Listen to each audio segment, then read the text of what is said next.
Enquanto esses 10 minutos de forno vão passando, professora, eu queria fazer algumas questões contigo, principalmente em relação ao peixe, né? Aqui nós falamos que os peixes de águas frias, eles possuem o ômega 3, né, como uma das suas principais propriedades. Mas os demais peixes, eu digo um peixe de rio, algum outro peixe qualquer, eles também possuem essas mesmas propriedades ou aí nós já passamos para outros tipos de nutrientes? Então, esse tipo de ômega 3, né, essa gordura especial que nós encontramos nos peixes de águas marinhas, elas são decorrentes, né, da alimentação que esses peixes têm disponível, que seriam os fitoplânctons, que seriam as algas. Uma vez que esses peixes ingerem essas algas, o organismo deles vai transformar a gordura encontrada nessas algas em ômega 3 de origem animal. Então, dessa forma, nós acabamos não encontrando em peixes de água doce o ômega 3, que é esse componente, né, essa gordura tão saudável. Então, eu não estou dizendo para não consumir peixe de água doce, mas especificamente encontrar gordura do tipo ômega 3, de origem animal, a gente vai estar encontrando nos peixes de água salgada, principalmente esses que eu já tinha citado, né, que é sardinha, cavala, arenque, atum, bacalhau, salmão. E o linguado, como nós estamos fazendo e preparando hoje aqui. Bom, professor, a gente encontra o ômega 3 nas prateleiras dos supermercados, né? Junto com ovo, leite e pão. Esses produtos, eles contêm de forma natural essa substância ou não? Não. Rodrigo, por exemplo, o ovo. Esse ovo que é acrescido de ômega 3, porque o ovo naturalmente não contém ômega 3, ele é oferecido primeiramente na ração da galinha e aí ele acaba aparecendo no ovo. E no leite, no pão, é agregado esse ômega 3.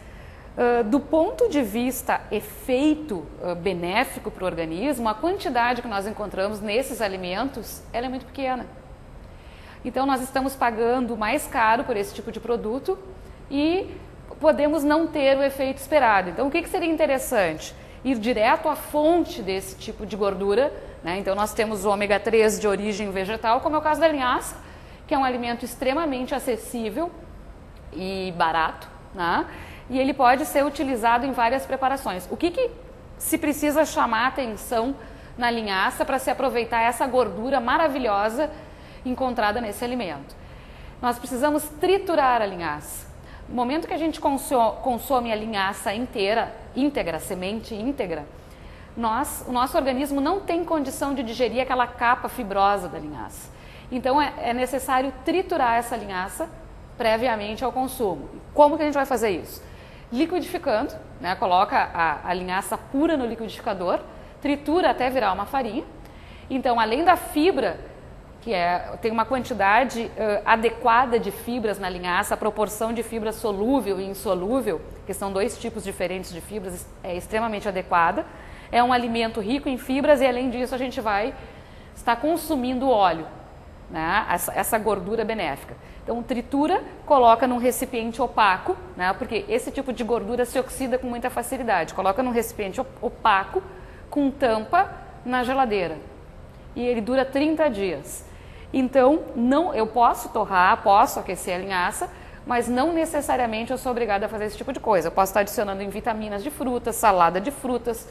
Para crianças, né, que às vezes não gostam de ver esse tipo de farelinho na alimentação, a gente costuma colocar no pão, no feijão, né, na lentilha, enfim, porque ele vai se misturar muito bem. Então, tem um custo muito menor e é bem mais efetivo que ficar comprando esses alimentos que são adicionados e que acabam tendo um custo maior. Agora, tem se multiplicado esse número de alimentos que estão sendo de forma industrial transformados em funcionais, porque a gente sabe, legumes, verduras, frutas, o peixe, a soja, a aveia, eles possuem de forma natural eles são alimentos funcionais. Agora os supermercados cada vez mais aumentam esses alimentos, digamos, funcionais, entre aspas, que são transformados de forma industrial. Algum desses tipos de alimentos que passam por esse processo são de forma efetiva benéficos ao consumo humano? Então, o adequado é procurar buscar esse alimento na sua própria fonte. É claro que nós temos extrato de soja, proteína isolada de soja, que também tem a sua propriedade funcional, porque são derivados da soja, né? Mas aí não se adicionou soja a esse alimento, né? Ele é um derivado da soja. Mas todos esses outros alimentos que são enriquecidos, eles não cursam com o mesmo efeito, com o mesmo benefício do que aquele benefício observado propriamente no alimento fonte, né, daquele determinado componente funcional. Ok, a gente vai dar agora um efeito na edição aqui do programa, porque o nosso peixe está quase ficando pronto e vamos montar o nosso cardápio todo aqui, junto com a sobremesa, junto com o prato de entrada e, claro, o nosso prato principal. Bom, agora sim, nossa mesa, nossa bancada já está montada com os 3 pratos que nós fizemos aqui, funcionais e com muito sabor. O último peixe, né, que ficou ali 10 minutos no forno e agora já está no prato ali, prontinho para o consumo. A ideia, na verdade, da finalização desse prato aqui, né, então foi agregado ao fim dele, se botou a flor de sal em cima e se regou com um pouco de azeite de oliva, até porque a questão aromática desse azeite, quando foi ao forno, muito se perdeu. Então a gente dá mais um toque, tem que ser suave, tem que ser delicado, porque senão fica uma coisa muito gordurosa, né? Então se finaliza, se monta o prato, é super importante a questão da apresentação dos pratos, né? O primeiro órgão do corpo humano que come são os olhos, depois o nariz, né? E só depois a boca. A sobremesa nós ralamos uma castanha do Pará em cima, né?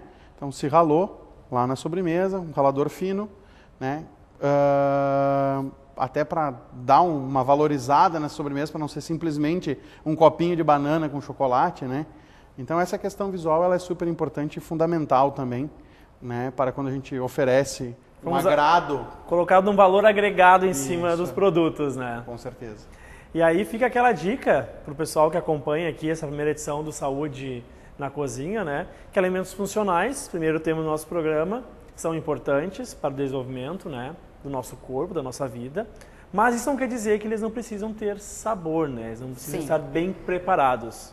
Até porque o principal agente motivador para o consumo de alimentos é o sabor. Então, se o alimento não tem sabor, se a preparação não tem sabor, a chance de consumo é menor. Então, a gente se preocupou aqui em trazer alimentos funcionais que podem e devem ser agregados ao contexto de uma alimentação saudável, né, para que traga os benefícios esperados, né? E aí uma outra coisa importante, que é a quantidade, né? Então assim, é claro que uma criança vai precisar de quantidades menores que um adulto, enfim, né? Vai depender do nível de atividade física, da estrutura corporal de cada um. O importante é que se respeite a quantidade para que não se aumente o peso. Então, todos esses efeitos se perdem quando a pessoa apresenta um excesso de peso. Então, alimentação saudável, variada, de preferência alimentos preparados em casa, não alimentos prontos, congelados, né? A frequência na alimentação de 3 em 3 horas, consumindo frutas, vegetais, de preferência, né, produtos com baixo teor de gordura animal. E a forma de preparo, então nós tivemos exemplos aqui de forma de preparo que a gente utiliza gordura em quantidades adequadas. É um dos segredos para se ter boa saúde. Ótimas dicas então aqui no Saúde na Cozinha, nesse programa especial sobre os alimentos funcionais. Eu quero agradecer a presença da professora Simone com suas dicas de nutrição e o professor Daniel também, né, que deu um sabor todo especial aí nas receitas, mostrando que alimentos funcionais são saborosos, basta saber preparar e receitas rápidas, não, que é mais importante. Agradeço muito a presença de vocês. Nós também agradecemos o convite, mais uma vez. Bom, fechamos então essa primeira edição do Saúde na Cozinha, um programa que vai ser exibido mensalmente aqui no canal da TV Fevale, uma parceria junto ao curso de nutrição e ao curso de gastronomia. A gente agradece a sua companhia nesse nosso programa. Você pode conferir as receitas, rever o programa na internet também, através do youtube.com/TV Fevale, e sugestões também para o nosso programa. É só mandar um e-mail para tvfevale@fevale.br ou entrar em contato com a nossa produção através do telefone 3586-8837. Até o mês que vem com mais um Saúde na Cozinha.